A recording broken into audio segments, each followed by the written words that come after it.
Mental disorder से बेहतर कोई चीज हो ही नहीं सकती जो कि हमें शांत कर दे।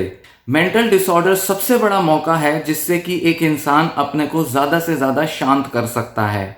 अपने को रिलैक्स करने के लिए, पीसफुल बनाने के लिए, मन के अंदर हो रही उथल पुथल को शांत करने का सबसे अच्छा जरिया और मौका मेंटल डिसऑर्डर है। बहुत से लोग जिनको कभी मेंटल डिसऑर्डर नहीं होता, वो जीवन में कभी वो मौका ढंग से तलाश ही नहीं पाते जिससे कि वो खुद को शांत कर पाएं। मेंटल डिसऑर्डर एक तरह की इमरजेंसी देता है कि अब आपको कुछ करना ही पड़ेगा जिससे कि आप खुद को रिलैक्स और पीसफुल बनाने के अटेम्प्ट लें। मेंटल डिसऑर्डर एक तरह की अर्जेंसी क्रिएट करता है कि अब कुछ करना पड़ेगा जिससे कि खुद को शांत किया जाए, नहीं तो इसके अलावा अब और कोई चारा नहीं। अब अगर जीवन को सही से चलाना है तो एक ही तरीका है कि अपने को रिलैक्स करने के ज्यादा से ज्यादा जरिए ढूंढने पड़ेंगे।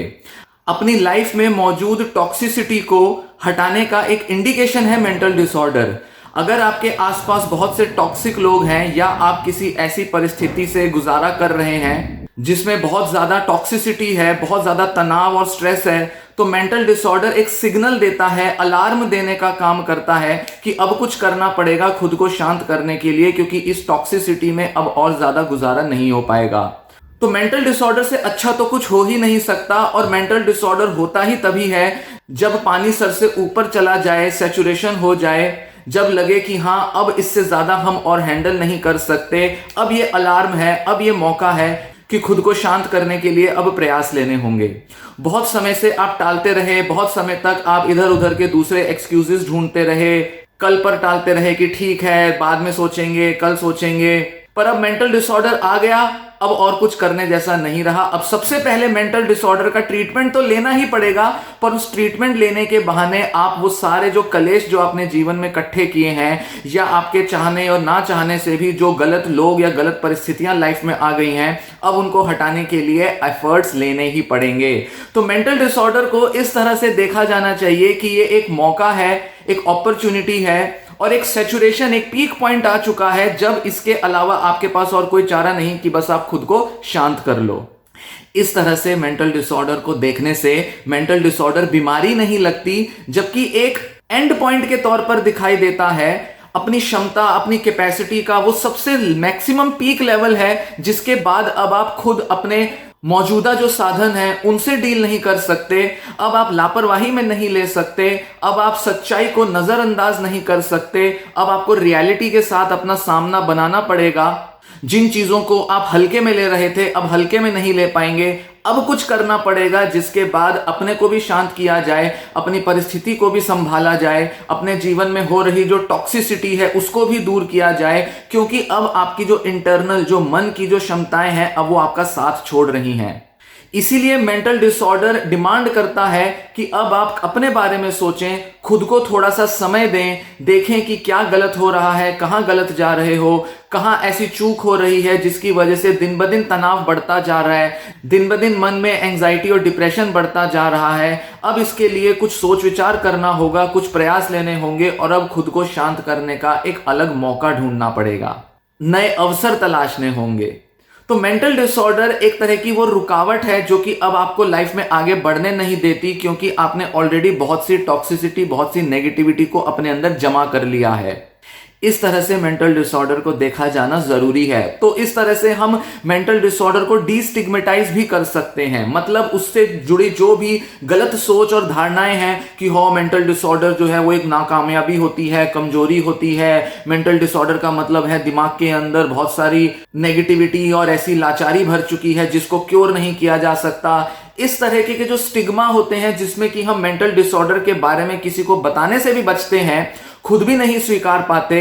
पर अगर हम मेंटल डिसऑर्डर को इस तरह से देखें कि ये पीक लेवल पर पहुंचने के बाद आने वाली हमारी इनएबिलिटी है, इनएबिलिटी मतलब अब इससे ज्यादा कुछ नहीं होगा, हमने बहुत कुछ लाइफ में शायद नजरअंदाज कर दिया, रियलिटी का सामना नहीं किया, अगर इस तरह से देखेंगे तो हम मेंटल डिसऑर्डर को एक पड़ाव के तौर पर देखेंगे, एक जरूरत के तौर पर देखेंगे।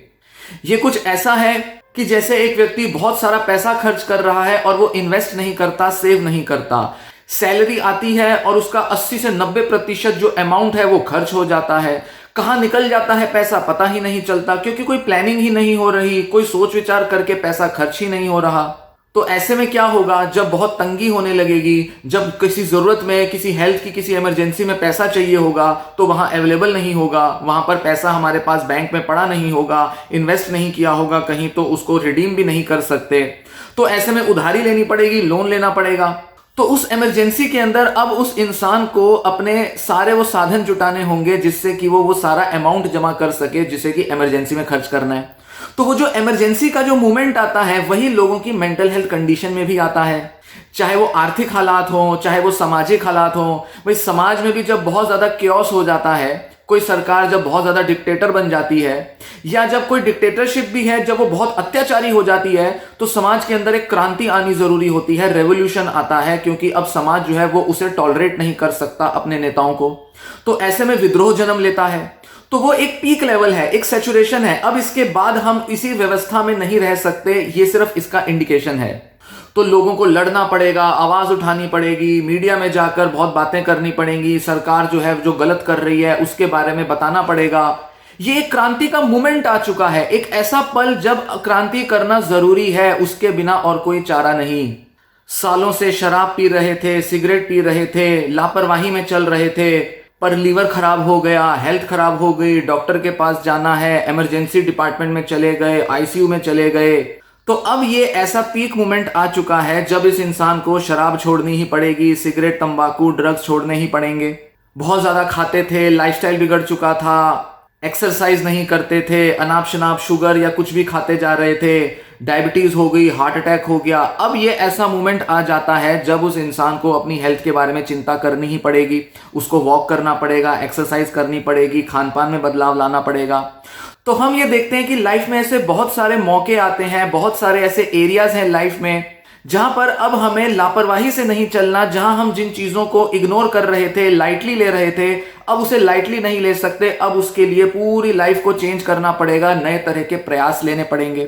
तो चाहे वो किसी की लाइफ का, फैमिली का कोई इकोनॉमिक ब्रेकडाउन हो, दिवालिया निकल गया हो, बहुत सारा कर्जा या लोन लेना पड़े, तब एक इंसान सतर्क होता है कि नहीं, मुझे अब फाइनेंशियल प्लानिंग करनी पड़ेगी। चाहे वो हेल्थ के मामले में हो, ड्रग एल्कोहल के इश्यूज हो, या फिर कोई दूसरे हेल्थ एरियाज हो, या जैसे सामाजिक लेवल पर भी हम देखते हैं कि जब बहुत ज्यादा लापरवाही और अत्याचार का या बहुत ज्यादा अंधकार को बढ़ावा मिल जाता है, तो उस टाइम पर एक ऐसा मोमेंट आता है जब एक मौका होता है कुछ बेहतर करने का। इनफैक्ट रिलीजन में भी ये कहा जाता है कि जब पाप बहुत ज्यादा बढ़ जाता है तो भगवान अवतार लेते हैं। वो पीक मोमेंट आ गया, उसके पहले अवतार लेने की कोई जरूरत ही नहीं थी, जैसा चल रहा है दुनिया चलती गई। पर एक मोमेंट आता जरूर है, एक वो क्षण आता जरूर है जब पाप बढ़ता है, क्योंकि अपने लेवल पर अगर संसार को छोड़ दोगे तो वो नेगेटिविटी और पाप की तरफ जाएगा। कोई ऐसा महापुरुष चाहिए जो कि समाज को दिशा दे, समाज को उस अंधकार से बाहर निकाले। जैसे हमारे मन में भी जब हम अपने को अपने हाल पर छोड़ देंगे तो नेगेटिव हो जाएगा माइंड। मैं अक्सर अपनी वीडियोस में बताता हूं कि हमारा जो दिमाग है वो नेगेटिव होने के लिए बना है। अगर अपने दिमाग को नेचुरली छोड़ दिया जाए तो वो अपनी इमोशंस, इंस्टिंक्ट्स को कुछ इस तरह से फॉलो करेगा कि वो जीवन में हमेशा कुछ बुरे की तरफ आगे बढ़ेगा। पर जो समझदारी है, जो सोच विचार करने की जो आदत है, जो सेंसिबिलिटी है लाइफ में, जो पॉजिटिविटी है लाइफ में, वो हमारे कॉन्शियस एफर्ट्स से आती है। चाहे वो लाइफ के कोई मोरल लेसन्स हो या मोरल मैसेजेस हो जो कि हमें लेने हैं, या कोई अपनी लाइफ का कोई बेहतर दिशा चुननी है, या वो चाहे मेंटल हेल्थ के इश्यूज हो जहां हमें पॉजिटिव होने के लिए कुछ अलग से प्रयास लेने पड़ते हैं। अपने आप हमारा दिमाग पॉजिटिविटी को कैच नहीं करेगा। कुछ टेम्परामेंटल डिफरेंसेस होते हैं, कुछ लोग बाय नेचर थोड़े ज्यादा चीयरफुल और ज्यादा ह्यूमरस होते हैं, मजाकिया होते हैं, तो वहीं कुछ लोग बाय नेचर ज्यादा टेंशन लेने वाले, एंजाइटी लेने वाले होते हैं। हर तरह के लोग होते हैं, पर फिर भी जो पॉजिटिविटी है वो बाहर से लानी होती है। तो मेंटल डिसऑर्डर जो है वो उस नेगेटिविटी के बढ़ने का एक पीक मोमेंट है, जिसके बाद अब आपको कुछ एफर्ट्स लेने होंगे। पर क्योंकि हमारे को अपने आप ये चीजें पता नहीं चलती, कोई बताता नहीं है कि अब आप बहुत नेगेटिव हो रहे हो, तो हमारा दिमाग, हमारा शरीर रिएक्ट करता है और वो एक सिग्नल देता है, और उस सिग्नल का मतलब होता है कि मेंटल डिसऑर्डर हो गया।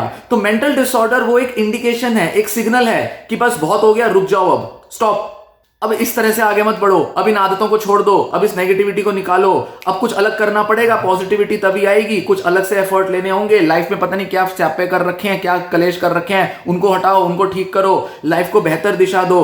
लाइफ में न जाने क्या क्या गलतियां कर दी, क्या क्या स्यापे हो गए, अब उनको सुधारो, अब उनको समेटो, अब अपने को बेहतर बनाओ, अब अपने को एक अलग दिशा दो। तो मेंटल डिसऑर्डर जो है वो लाइफ के किसी भी दूसरे एरिया की तरह है, जहां पर अगर बहुत ज्यादा नेगेटिविटी बढ़ेगी तो उसके बाद कुछ बेहतर करने की नीड अपने आप अराइज होगी। इस तरह से मेंटल डिसऑर्डर को लेंगे तो कभी ऐसा नहीं लगेगा कि मेंटल डिसऑर्डर का होना कोई बहुत बड़ा पाप हो गया, कोई अभिशाप हो गया, पुराने जन्म के कर्म हो गए हमारे। कुछ नहीं है पुराने जन्म का कर्म, इसी जन्म का है सब कुछ। बस आपकी नेगेटिविटी को आप सही टाइम पर ठीक नहीं कर पाए, पहचान नहीं कर पाए, लापरवाही में लेते रहे, या तो अपनी गलती की वजह से, नासमझी की वजह से आप उसे लापरवाही में लेते रहे, या जागरूकता नहीं थी, पता नहीं था। कई सारी मानसिक बीमारियां एक्सीडेंटल होती हैं, अचानक से लाइफ में आ जाती हैं, तो उस केस में किसी का दोष नहीं होता। मैक्सिमम मामलों में यही होता है कि किसी का दोष नहीं होता। पर जब एक बार वो डिसऑर्डर आ गया, अब लाइफ को बेहतर करने के लिए कुछ कदम लेने पड़ेंगे, और यही होती है थेरेपी, यही होता है सेल्फ मैनेजमेंट, यही है हमारा इमोशनल रेगुलेशन, थॉट्स का मैनेजमेंट, और यहीं पर आपको माइंडफुलनेस, मेडिटेशन, योगा और साइकोथेरेपी की जरूरत पड़ती है। भाई जब हमें बताया ही नहीं जाता मेंटल डिसऑर्डर और मेंटल हेल्थ के बारे में, तो नेचुरली हमारा शरीर और दिमाग ही तो इसके सिग्नल देगा। एक टीचर एक स्टूडेंट को बता सकता है कि उसने क्या सही किया है, क्या गलत किया है, उसका एग्जाम ले सकता है, उसको पढ़ा रहा है क्योंकि टीचर, उसकी जिम्मेदारी है। पर मेंटल हेल्थ के मामले में हमारा समाज, हमारा एजुकेशन सिस्टम, हमारी सरकारें वो जिम्मेदारी लेती ही नहीं कि कुछ इस तरह की व्यवस्था बनाई जाए जहां पर एक व्यक्ति को सही समय पर बता दिया जाए कि अब तुम्हारा मेंटल डिस्ट्रेस बढ़ रहा है, बीमारी की तरफ बढ़ जाओगे, तो वक्त रहते खुद को संभाल लो। ना मेडिकल सिस्टम हमारा इतना मैच्योर हुआ है, ना उसके अंदर इतनी कुछ खोजें हुई हैं कि सही टाइम पर हम मेंटल डिसऑर्डर को डिटेक्ट कर पाए। हाँ, इस पर काम काफी चालू है, काफी सारा ऐसा रिसर्च हो रहा है जिससे कि फ्यूचर में हम कई साल पहले मेंटल डिसऑर्डर को डिटेक्ट कर सकते हैं।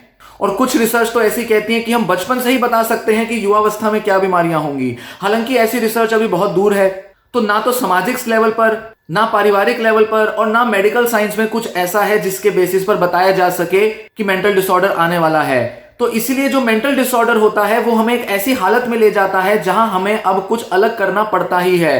काम धंधे कहां पर प्रॉब्लम दे रहे हैं, परिवार में क्या समस्याएं आ रही हैं, अब उन समस्याओं से हटकर या उनको साथ ही सॉल्व करके अब मेंटल डिसऑर्डर को भी इक्वल इंपॉर्टेंस देनी पड़ेगी, उसको भी तवज्जो देना पड़ेगा, क्योंकि ये अब आपके लाइफ की इमरजेंसी है, जरूरत है। नकार नहीं सकते, इग्नोर नहीं कर सकते, हल्के में नहीं ले सकते।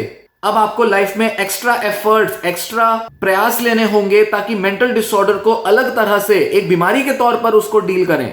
अब वो आपका काफी एनर्जी, काफी समय ले लेगी मेंटल डिसऑर्डर, और इसके लिए आपको उसे अलग से अटेंशन देना पड़ेगा। पर इस बहाने आप खुद को बेहतर समझोगे, अपने को अच्छे से समझकर, अपने में क्या कमियां रही, क्या गड़बड़ियां रही, क्या गलतियां कर गए, माइंड कहां पर गड़बड़ा गया, जेनेटिक क्या इम्पैक्ट क्या है, सब चीजें जानकर समझकर अब आप एक और शिक्षित व्यक्ति के तौर पर बाहर निकलोगे, क्योंकि अब आपको मेंटल हेल्थ के बारे में एजुकेशन मिल जाएगी। तो आप ज्यादा फॉर्चुनेट हो, ज्यादा किस्मत वाले हो, क्योंकि बहुत सारे वो लोग जिनकी लाइफ में अभी वो इमरजेंसी आई ही नहीं है, जिनको अभी वो डिसऑर्डर आया ही नहीं है, समाज इतना टॉक्सिक है, इतनी मुश्किलों से भरा पड़ा है, पर अभी तक वो उस पीक पर पहुंच ही नहीं पाए हैं कि उनको मेंटल डिसऑर्डर हो और वो खुद के बारे में नए सिरे से सोचें। पर आप उस मुकाम पर पहले ही पहुंच चुके हो, पहले ही आपकी लाइफ में वो इमरजेंसी आ गई है, तो अब बहुत लोगों के मुकाबले बहुत ही अर्ली आ चुके हो, जल्दी आ गए हो, मुबारक हो, क्योंकि अब आप बहुत पहले ही ये प्रयास ले लोगे। अब बाकी लोग आपको देखकर सीखेंगे। 5 साल बाद, 2 साल बाद जिस किसी को भी मेंटल डिसऑर्डर होता है वो अब आपको देखकर सीखेगा, अब आपसे प्रेरणा लेगा। वो आप उसके एग्जाम्पल बनोगे कि मैंने अपना डिसऑर्डर इस तरह से ठीक किया, तो तुम भी ठीक कर सकते हो। आप बहुत सारे लोगों के लिए प्रेरणादायी बनोगे, जिन लोगों को कुछ साल बाद मेंटल डिसऑर्डर होना है, क्योंकि होगा तो जरूर, जाने वाली चीज तो है नहीं, चाहे जेनेटिक रीजन हो, बायोलॉजिकल हो, हमारी सोच के रीजन हो या हमारे सामाजिक रीजन हो, होगा तो जरूर लोगों को मेंटल डिसऑर्डर।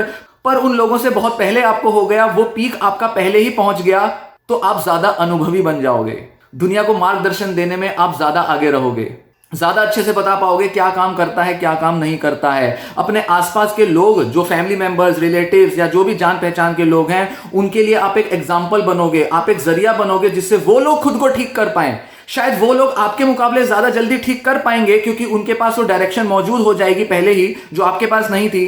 पर फिर भी आप उनका कारण बनोगे उनकी मेंटल इलनेस के ठीक होने का। तो इससे अच्छा मौका और क्या होगा। समाज सेवा भी हो जाएगी, समाज कल्याण भी हो जाएगा, और खुद को भी बेहतर बना लोगे, तो एक तीर से 2 वार हो जाएंगे। इस वजह से भी आप अपने को खुशकिस्मत समझ सकते हो कि वक्त रहते बहुत पहले ही आपको ये डिसऑर्डर आ गया, और अब आप ज्यादा अनुभवी बन सकते हो। और वो लोग जो बाद में सफर करेंगे, आप उनसे पहले ही समझ गए कि क्या करना है क्या नहीं, बस फर्क इतना है कि कुछ लोग हमेशा एक टाइम पर सफर करेंगे तो कुछ लोग दूसरे टाइम पर। भाई हर किसी को एक ही टाइम पर तो मेंटल इलनेस हो नहीं सकती। तो इस तरह से भी देख सकते हैं, देखने के बहुत तरीके हैं। बस जरूरत है तो अपने अंदर इस मेंटल इलनेस का जो गम, जो एक बदकिस्मती छिपी है, उसको हटाने की जरूरत है। कुछ बदकिस्मती नहीं है, बहुतों को हो रहा है, बहुत लोग सफर करेंगे, बहुत लोग पीड़ित हो चुके हैं। कोई अनोखी चीज नहीं है, कोई नई चीज नहीं है, सदियों से रहा है मेंटल इलनेस। आज आ गया, आज आप उसके शिकार हो गए, आने वाले टाइम में और लोग शिकार होंगे, क्योंकि इसके बहुत गहरे कारण हैं जो कि हम सामाजिक तौर पर जब तक ठीक नहीं करेंगे तो लोग हमेशा के लिए स्वस्थ नहीं बन पाएंगे। और उसके लिए बहुत प्रयास लेने हैं, उसके लिए सदियां लग जाएंगी। तो आज 2024, 25, 26 जब भी ये जमाना है, आज के हिसाब से सोचना है हमें। तो आज के हिसाब से आपको जो मौके मिल रहे हैं उन मौकों का फायदा उठाओ। इसी तरह से लेकर चले मेंटल डिसऑर्डर को। कुछ गलत नहीं है, कुछ बुरा नहीं है, कुछ इसके अंदर मानसिक कमजोरी जैसा कुछ नहीं होता। मानसिक ताकत को बढ़ाने का मौका इससे अच्छा और कोई हो ही नहीं सकता कि आपको मेंटल डिसऑर्डर हो गया है। तो चीयर अप करें, मौके की तरह देखें, एक नई उम्मीद के साथ देखें, लाइफ को एक नई दिशा, नई डायरेक्शन देने के नजर से देखें। तो मेंटल डिसऑर्डर से बाहर निकलकर आप एक अलग दुनिया, एक अलग जीवन अपना लेंगे, एक नए तरह का व्यक्ति बन के बाहर निकलेंगे।